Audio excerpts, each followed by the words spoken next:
So I spent a little time today playing Tower of God, Great Journey. The servers went live about 4 hours ago, I believe it was. And so I spent a little time in here, and the startup and the graphics looked pretty good. And it starts off with the story, and then the tutorial basics. And then, of course, you fall down here, and you go from there into the tower. And for most of that part, it was entertaining, and I enjoyed the story part. But let's go into the combat. So first off, going through the end of the tutorial, you get a weapon, and then you're trying to use that weapon against this like dragon.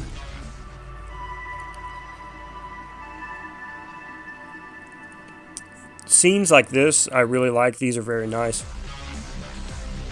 So back to the dragon.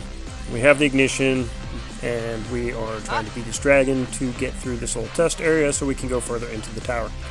So it pretty much auto does it. If you hit the button to the left, you can just auto walk around, but I left it off, and so you can manually walk through the tower if you want, but most of the combat is completely auto, and then when your character card kind of fills up to the right, you can use like an ultimate or a special. This was definitely one of my favorite scenes.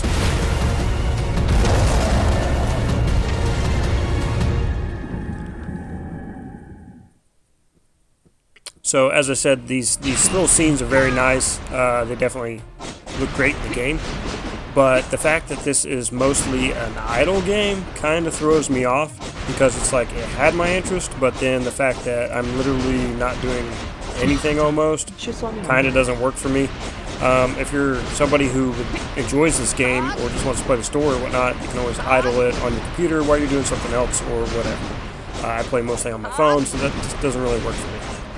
Like I said, graphically it looks cool, story's interesting, but this auto combat thing, I just feel like it's kind of a failed potential with this, because we could have seen something like maybe turn-based or something else, and it could have been really cool. To where, you know, you're being a little more interactive than just an idle game you throw hundreds or thousands of dollars in, and then before you know it, you're really not even playing it. So after the tutorial, we get into this area, and we're finally talking to this dude, and he's like, hey, you need more power. We can help you out by going to this rice pot. And I'm trying to like go see Rachel, the girl that we, you know, are trying to, you know, save or whatever. So we get into this rice pot area, and you just kind of, it just auto farms, and you'll see this right here. So he's just attacking away. I was trying to click stuff to see if I could do anything, and then, you know, I realized, oh, my character card hadn't filled up. And even that can be auto in itself. So you clear a floor, beat the boss, you level up, get some of these materials here, and then, you know, regular stuff, gold, XP, etc. per minute. So let's check out some summons. I thought the summon animations were actually pretty nice.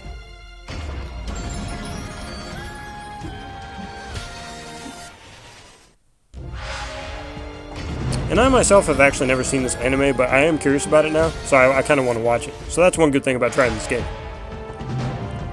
And if you've seen the anime, don't spoil anything, but try to tell me in the comments like why I should watch it, because I'm really interested in this. And let me know if the combat's really good in the anime. Alright, so that was our tutorial summons. Let's check out a few more summons. Alright, so while your team, or, you know, one unit or how many you have set are auto battling down there, you just go up to your menu up at the right, and you can get to your summons. So you have your character summons, you have ignition weapon, and then you have regular summons. And each one takes different gems or crystals. So we have 10 of these, so we're going to actually do it. Because it says 10% off, so it only costs us 9 to do it 10 times.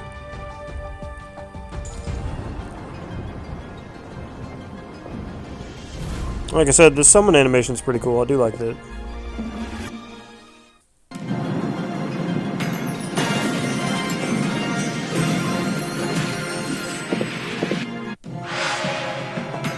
And then somebody comes through the door and steps on you, basically. So I got this, like, you know, little, I don't even know what he is, wolf dude or something.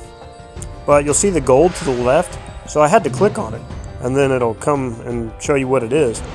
And so I got Verity, a legendary, And so when you get your first legendary, this pops up immediately. like, hey, $25.99, buy this, do this. So, like, it's in a lot of games, so I'm okay with that. I just thought it was like a bit odd that I got a legendary and then all of a sudden it's like, hey, for $26 you can have this. Sometimes that kind of, I don't know, throws me off. I don't like stuff like that sometimes. So you can edit your team there. You see that button, edit your team, and now I have 5 people. So while they're over there just idle battling and doing their own thing, they do have a chat menu function over here. So you can just basically sit there and chat with people while you're sitting there watching your team idle. Everybody's just basically chatting, add me and where they're from or something. So yeah, kind of a mess because I didn't dig too much into chat, but it looks like everything's all in one channel, so I'm not really sure about that.